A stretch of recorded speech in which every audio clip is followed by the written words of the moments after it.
Kom aan, jy dink al in Januarie. Jy dink al, hoe gaan hierdie volgende jaar begin? Jy dink al, hoe gaan hierdie wiele rol?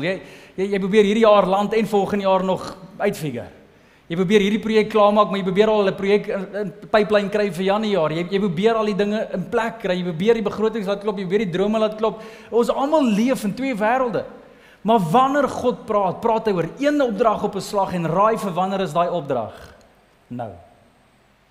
En hierdie klink so eenvoudig, maar vir 'n mensdom wat leef in môre, kan die opdrag van nou partykeer belaglik klink. Hoor mooi wat ek sê. God praat een opdrag op 'n slag, maar meeste van die tyd klink God se opdrag soos waansin.